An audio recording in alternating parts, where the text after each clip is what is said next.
Sherlock Holmes, A Study in Scarlet, Penelusuran Benang Merah. Bab 1.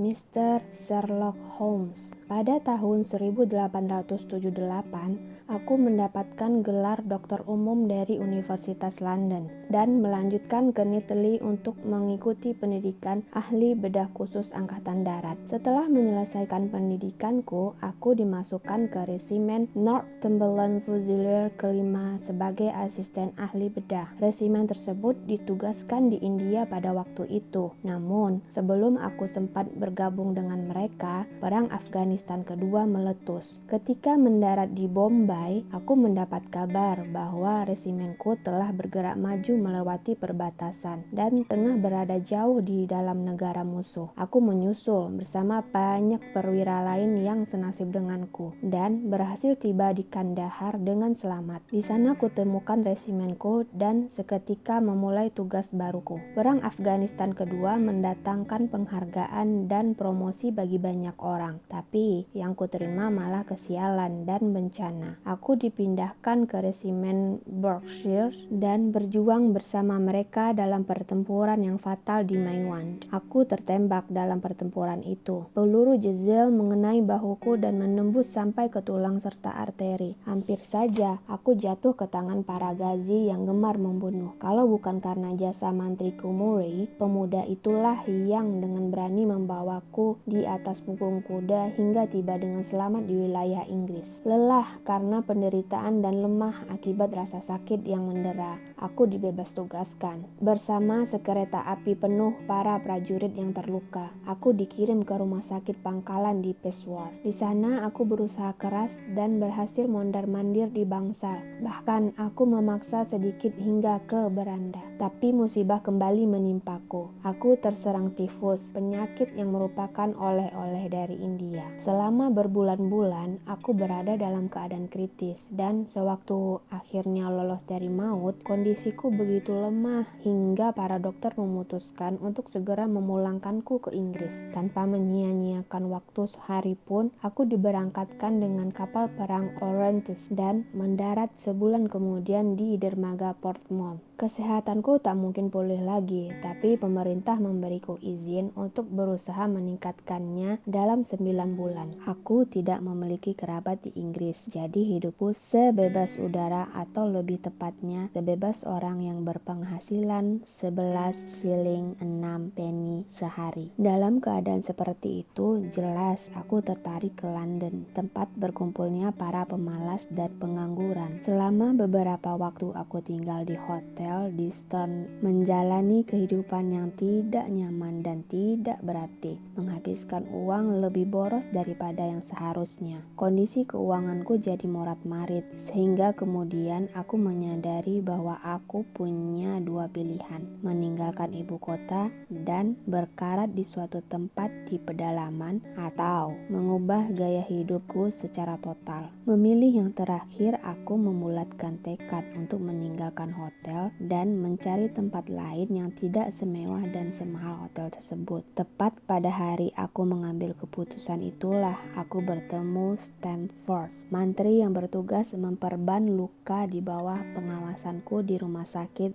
Bird. Stanford menepuk bahuku ketika aku sedang berada di bar Crossdurham. Kehadiran sebentuk wajah yang familiar di belantara London ini merupakan kejutan yang menyenangkan bagi pria kesepian seperti aku. Meskipun dulu aku tak begitu akrab, sekarang aku menyapa Stanford dengan antusias. Pemuda itu pun tampak senang bertemu denganku. Dalam kegembiraan yang meluap, aku ajak Stanford makan siang di Holborn dan kami menuju ke sana dengan kereta kuda. "Apa saja yang kau lakukan selama ini, Watson?" tanya Stanford saat kereta kami berderap menyusuri jalan-jalan London yang ramai. "Kau tampak kurus dan coklat sekali." kuceritakan secara singkat pengalamanku dan belum lagi selesai sewaktu kami tiba di tempat tujuan. Malang sekali, komentar Stanford setelah mendengar musibah yang menimpaku. Sekarang, apa rencanamu? Mencari tempat tinggal, jawabku. Mencoba memecahkan masalah, apakah mungkin mendapatkan kamar yang nyaman dengan harga layak? Aneh, kata Stanford. Kau orang kedua hari ini yang berkata begitu padaku. Siapa orang yang pertama? Tanyaku. Rekan kerjaku di laboratorium kimia di rumah sakit. Tadi pagi dia mengeluh karena tidak bisa mendapatkan orang yang bersedia berbagi dengannya. Dia menemukan apartemen yang nyaman, tapi biaya sewanya terlalu tinggi untuk ditanggung sendiri. Wah, kebetulan sekali, seruku. Kalau dia benar-benar sedang mencari orang untuk berbagi tempat tinggal dan biaya sewanya, akulah orang itu. Aku lebih suka tinggal bersama teman daripada seorang diri. Stanford memandangku dengan ekspresi agak aneh dari balik gelas anggurnya. Kau belum kenal Sherlock Holmes, katanya. Mungkin kau tidak ingin ditemani dirinya setiap saat. Kenapa? Ada apa dengannya? Oh, aku tidak mengatakan kalau ada apa-apa dengannya. Orangnya cukup baik. Hanya saja dia memiliki gagasan yang aneh-aneh. Dia menaruh perhatian besar terhadap beberapa cabang sains. Mahasiswa kedokteran mungkin? Kataku. Tidak, aku tidak tahu apa tujuan belajarnya. Dia mendalami anatomi dan sangat ahli di bidang kimia. Tapi sepanjang pengetahuanku, dia tidak pernah mengikuti pendidikan medis secara sistematis. Cara belajarnya aneh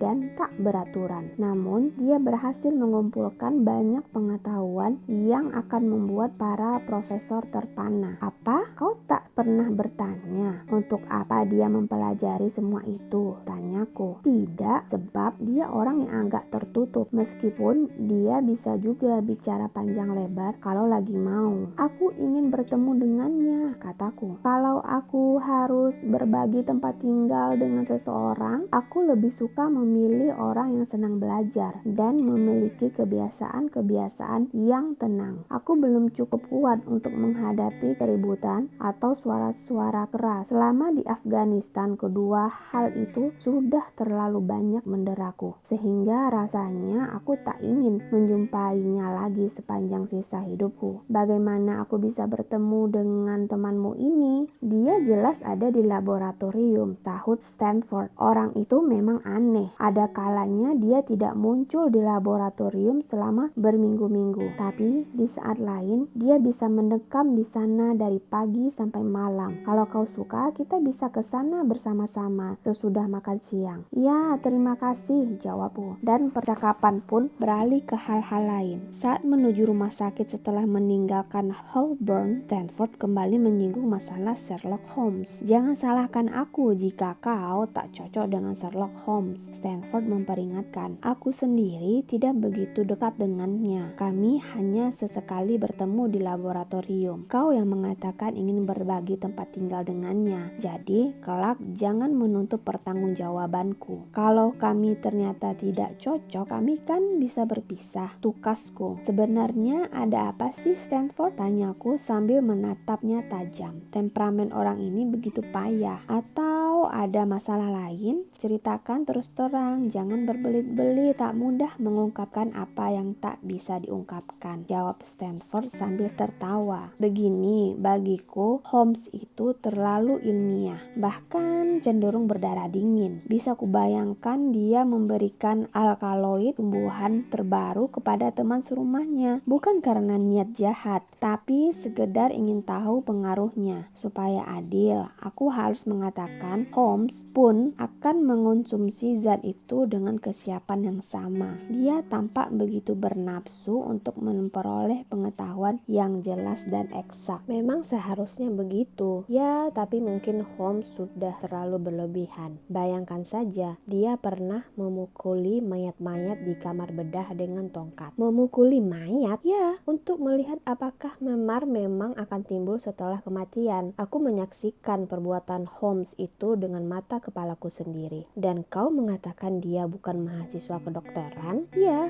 hanya Tuhan yang tahu apa tujuannya mempelajari semua itu. Tapi kita sudah tiba dan kau menentukan sendiri bagaimana kesanmu tentang dia. Saat Stanford berbicara berbicara, kereta kami berbelok ke sebuah jalan sempit dan melewati pintu samping kecil menuju salah satu sayap rumah sakit besar itu. Tempat itu telah kukenal dan aku tidak memerlukan pemandu untuk berjalan menaiki tangga batu lalu menelusuri koridor panjang berdinding putih dengan pintu-pintu coklat pasir di kanan kirinya. Di dekat ujung koridor itu, aku membelok ke lorong melengkung beratap rendah tempat laboratorium kimia terletak. Laboratorium itu penuh sesak oleh botol, baik yang berjajar rapi maupun yang tergeletak sembarangan. Meja-meja rendah dan lebar bertebaran, dipenuhi tabung uji serta lampu-lampu bunsen kecil dengan api biru yang menari-nari. Hanya ada satu orang di dalam ruangan tersebut. Ia tengah membungkuk di meja seakan-akan tenggelam dalam pekerjaannya. Mendengar suara langkah kami, orang itu berpaling dan menegakkan tubuh sambil berteriak gembira. "Ketemu, ketemu!" teriaknya kepada temanku sambil berlari mendekati kami dengan membawa sebuah tabung uji. "Aku sudah menemukan reagen yang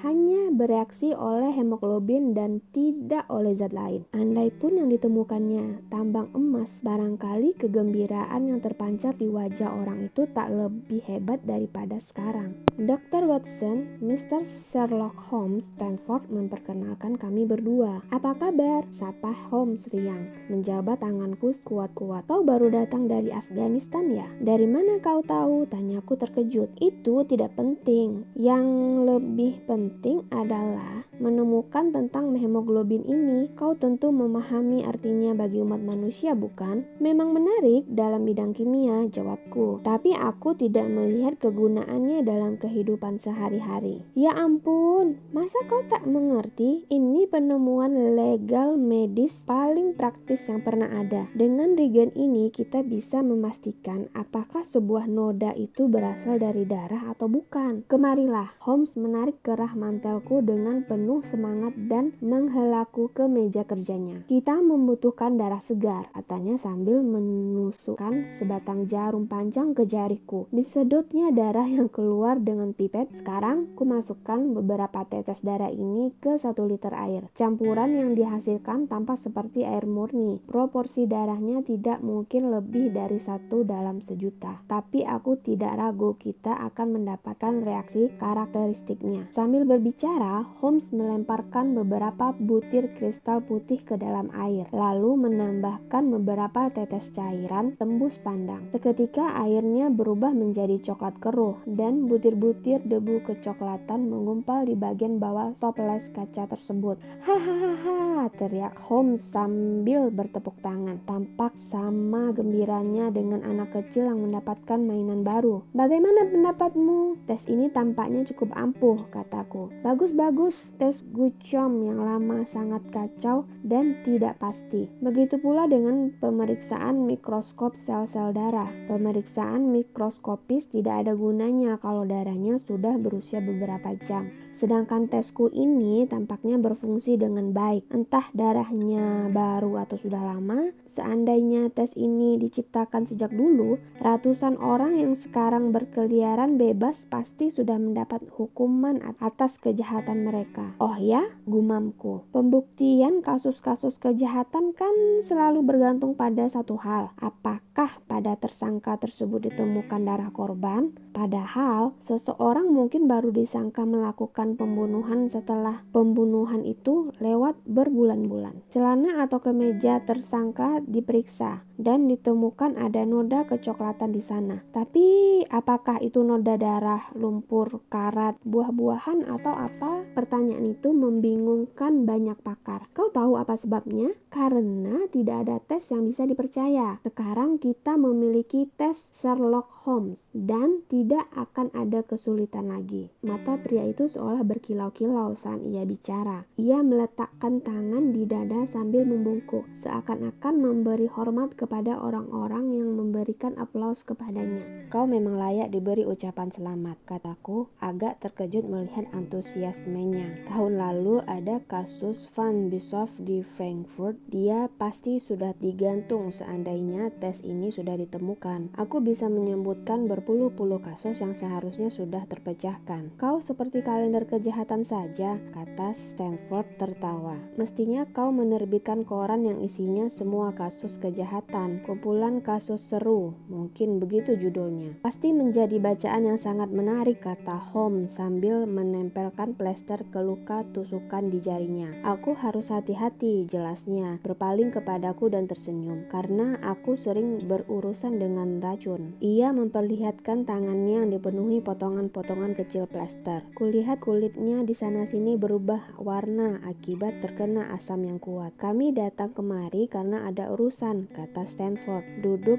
di kursi bulat berkaki 3 dan mendorong kursi yang satu lagi ke arahku. Temanku ini perlu tempat tinggal, sementara kau sedang mencari orang untuk diajak berbagi. Kurasa kalian berdua bisa saling membantu. Sherlock Holmes tampak senang mendengar ide itu. Aku sudah menemukan apartemen yang tampaknya cocok untuk kita berdua, kata Holmes padaku. Letaknya di Baker Street. Kuharap kau tidak keberatan dengan bau tembakau yang keras. Aku sendiri selalu menghisap cerutu, kataku. Bagus, aku biasanya membawa bahan kimia dan sesekali mengadakan percobaan. Apakah itu mengganggumu? Sama sekali tidak. Coba ku ingat-ingat, apa keburukanku yang lain? Aku terkadang tenggelam dalam pemikiranku dan tidak membuka mulut sampai berhari-hari. Jangan menganggapku marah kalau aku berbuat begitu, dan yang penting jangan menggangguku. Tak lama kemudian aku pasti akan pulih. Nah, ada yang ingin kuakui? Rasanya paling baik kalau dua orang saling mengetahui keburukan masing-masing sebelum mereka mulai hidup bersama. Aku tertawa karena pemeriksaan silang ini. Aku tidak tahan menghadapi keributan, ujarku. Aku perlu ketenangan karena saraf-sarafku sedang terguncang. Aku sering terjaga pada jam-jam yang tak biasa, dan aku malas luar biasa. Ada beberapa hal lain yang kulakukan dalam keadaan sehat, tapi untuk sekarang kurasa itu sudah cukup. Apa menurutmu bermain biola termasuk keributan? Tanya Holmes ingin tahu. Tergantung siapa yang memainkan. Biola yang dimainkan dengan baik merupakan hiburan bagi para dewa, tapi permainan yang buruk, oh